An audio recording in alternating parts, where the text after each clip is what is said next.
So if I love money, I can measure it. I know what my bank balance is. But if I'm doing bhakti, if I'm doing love for God, how do I measure it? Well, here's the beautiful thing. You don't have to measure it. There's nobody taking your test. It's all between you and God. Our spiritual practice is only between us and God. And again, it doesn't matter what concept we use for God. If the idea of God is disturbing for you, just think about the divine universe, the consciousness, love, whatever feels good to you.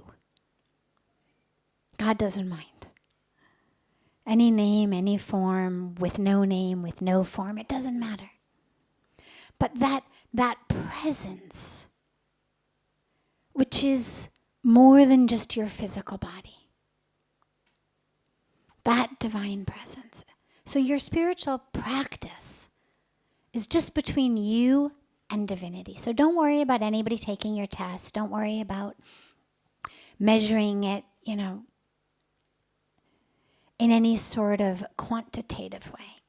But it is important to be able to look at our spiritual path and, as my Guru Puja Swamiji says, understand, where do you stand? Where do you stand? How are you doing every day? Are you, in Puja Swamiji's words, in peace or in pieces? Or are you, as he says, getting better or getting bitter? So it's important to know these things. Am I moving closer to the truth of who I am? Or am I getting wrapped up in my ego? So these are very important questions to ask. This is a stock that's very important to take. And this is where he emphasizes introspection so much. But there's no measuring tool for my love of God. The only way to measure it or look at it is, how does it impact my life? See, being in love, even if it's love of another human being, even if it's love of your new puppy,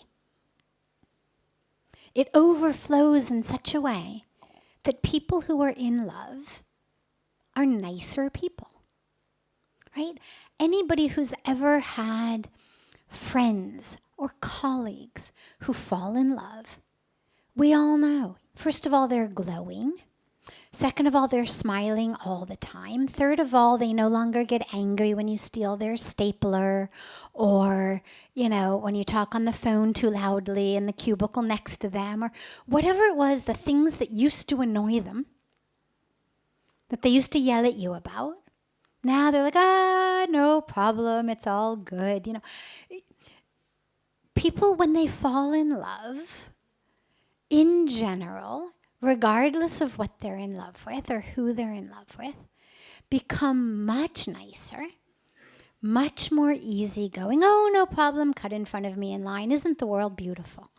Right?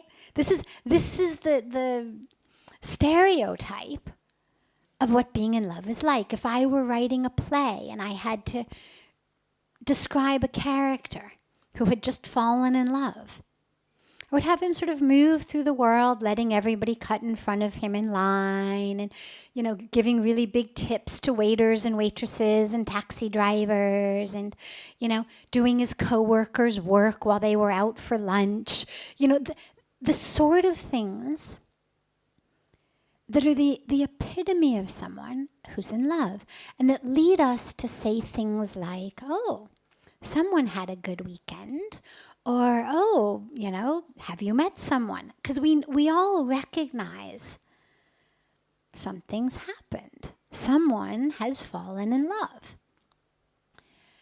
Now, I say this because when you love a person or your new puppy, look at how much it changes how you are to the people in the world around you. Imagine if you were loving God more and more every day. Imagine how your life would change. So the way to measure it is, how is my life changing?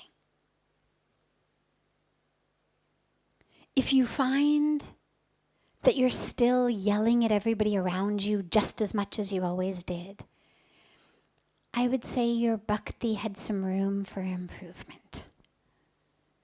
If you find that when you drive and somebody cuts you off, it makes you really angry, and you chase the guy down the road, honking your horn, I'd say you might want to spend a little more time on that bhakti. Because when you're in love, especially when you're in love with God, well, the universe becomes a reflection of the one you love. Right? I mean, when you fall in love with a person, you look up, you see the clouds, and you're like, I see your face in the cloud, right? Suddenly you're seeing the face of your beloved in the clouds. You're seeing them in, the froth on your cappuccino. You're seeing everywhere you look, it's, oh my God, that looks just like the one I love. And the one you love is just a person or a puppy. When you love God, the universe is a reflection of God. And so as your love for God grows and grows every day, you should find yourself looking around and saying, that's the one I love, the one I love, the one I love. In everyone's face, you should be able to see the one you love. And so if you find that you are in love with life, in love with the people around you, more and more every day, then your bhakti's growing.